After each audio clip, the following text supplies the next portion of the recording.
ఇటీవల కేంద్ర మంత్రి కిషన్ రెడ్డిపై సీఎం రేవంత్ రెడ్డి తీవ్ర ఆరోపణలు చేస్తున్నారు.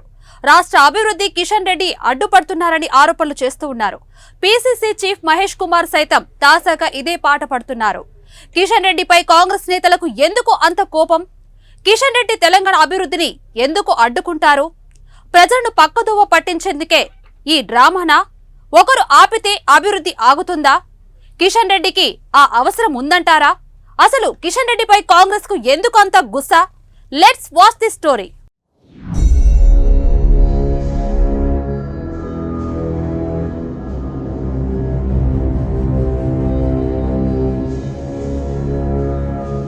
తెలంగాణ రాజకీయాల్లో కాషాయ పార్టీ, హస్తం పార్టీ మధ్య మాటల యుద్ధం తారాస్థాయికి చేరింది.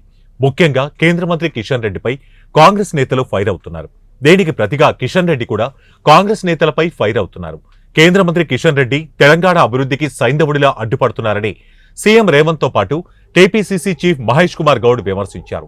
బీజేపీ బీఆర్ఎస్ లోపాయికారి ఒప్పందంలో భాగంగానే కిషన్ రెడ్డి రాష్ట్ర అభివృద్ధికి మోకాలడ్డుతున్నారని ఆరోపించారు. రాష్ట్రానికి చెందిన 8 మంది బీజేపీ ఎంపీలు ఏనాడైనా ప్రధాని మోడీని కలిసి తెలంగాణ అభివృద్ధి కోసం చర్చించారా అని ప్రశ్నించారు. కేంద్రం సహకరిస్తే తెలంగాణ అభివృద్ధి ముందుకు సాగుతుందని, కానీ కేంద్ర బడ్జెట్లో తెలంగాణకు ఇచ్చింది ఏమీ లేదని కాంగ్రెస్ నేతలు ఫైర్ అవుతున్నారు. కాంగ్రెస్ హయాంలో అభివృద్ధి జరగడం కిషన్ రెడ్డికి ఇష్టం లేదు. కేంద్రం హామీలు ఇచ్చినా నిధులు విడుదలకు సిద్ధంగా ఉన్న కిషన్ రెడ్డి అడ్డుకుంటున్నారు. రాష్ట్ర అభివృద్ధిని అడ్డుకునే కుట్రలు చేస్తే సహించమని మంత్రి పొన్నం ప్రభాకర్ సైతం కిషన్ రెడ్డిపై ఆరోపణలు గుప్పించారు. తెలంగాణ పట్ల మోదీ సానుభూతితో ఉంటే కిషన్ రెడ్డి మాత్రం పగతో ఉన్నారని సీఎం రేవంత్ ఆరోపించారు. ఆయన చీకటి మిత్రుడు కేసీఆర్ దిగిపోయాడని, కిషన్ రెడ్డి దుఃఖంలో ఉన్నారని, కిషన్ రెడ్డి బాధ ఏంటో నాకు అర్థం కావట్లేదని విమర్శించారు. ప్రజల కోసం ఎన్ని సంక్షేమ పథకాలు అమలు చేస్తుంటే చూసి ఓర్వలేనిది తనం మంచిది కాదంటూ కిషన్ రెడ్డిని ఉద్దేశించి ముఖ్యమంత్రి రేవంత్ రెడ్డి వ్యాఖ్యానించడం సంచలనం సృష్టించింది. కేవలం కిషన్ రెడ్డినే కాంగ్రెస్ నేతలు టార్గెట్ చేయడంతో రాజకీయ వర్గాల్లో ఈ అంశం చర్చనీయాంశంగా మారింది. కాంగ్రెస్ నేతలపై తాజాగా కిషన్ రెడ్డి సైతం ఫైర్ అయ్యారు. తాను తెలంగాణ అభివృద్ధిని అడ్డుకున్నట్లు నిరూపిస్తే రాజీనామా చేస్తానని సవాల్ విసిరారు. కాంగ్రెస్ ప్రభుత్వం చేస్తున్న ప్రజా వ్యతిరేకిత చర్యల నుంచి ప్రజలను పక్కదోవ పట్టించడానికే ఇలా విమర్శలు చేస్తున్నారని కిషన్ రెడ్డి మండిపడ్డారు.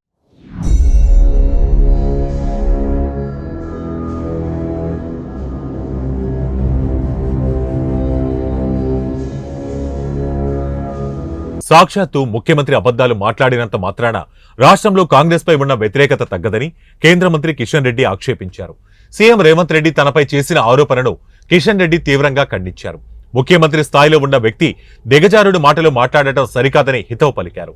రాష్ట్రంలో కేంద్ర పథకాలు సమర్థంగా అమలు చేయాలని సీఎంలకు ఎన్నో లేఖలు రాసినట్లుగా ఈ సందర్భంగా కిషన్ రెడ్డి గుర్తు చేశారు. ఇచ్చిన హామీలు అమలు చేయకుండా ముఖ్యమంత్రి గాలి మాటలు మాట్లాడటం సరికాదన్నారు.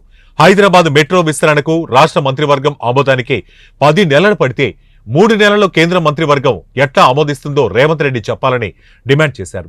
ముఖ్యమంత్రిగా ఉన్న వ్యక్తి అవగాహన రాహిత్యంతో మాట్లాడుతున్నారని, రేవంత్ రెడ్డి తెలంగాణకు ముఖ్యమంత్రి కావటం రాష్ట్ర ప్రజల దురదృష్టమని కిషన్ రెడ్డి అన్నారు. కేంద్ర ప్రభుత్వానికి ఒక విధానం ఉంటుందని, దానికి అనుగుణంగానే వ్యవహరిస్తారని కిషన్ రెడ్డి పేర్కొన్నారు. రేవంత్ రెడ్డి బ్లాక్మెయిల్ రాజకీయాలకు పాల్పడుతూ దుందుడుకుగా వ్యవహరిస్తున్నారని, కేంద్ర ప్రభుత్వం నుంచి డబ్బులు తెచ్చి రాష్ట్రాన్ని అభివృద్ధి చేస్తానని ఎన్నికల్లో చెప్పారా అని ఆయన నిలదీశారు.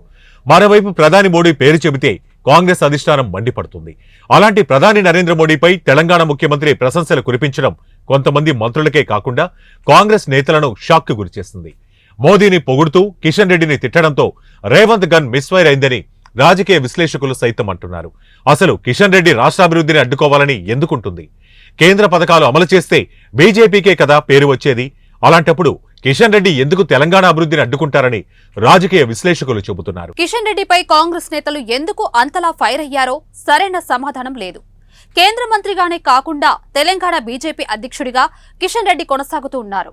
ఈ క్రమంలో కాంగ్రెస్ నేతలు కిషన్ రెడ్డిని టార్గెట్ చేసి విమర్శలు చేయడం వెనుక కాంగ్రెస్ వ్యూహం బెడిసికొట్టినట్లు తెలుస్తోంది. చూడాలి మరి ముందు ముందు ఇంకా ఎలాంటి విమర్శలు వస్తాయో.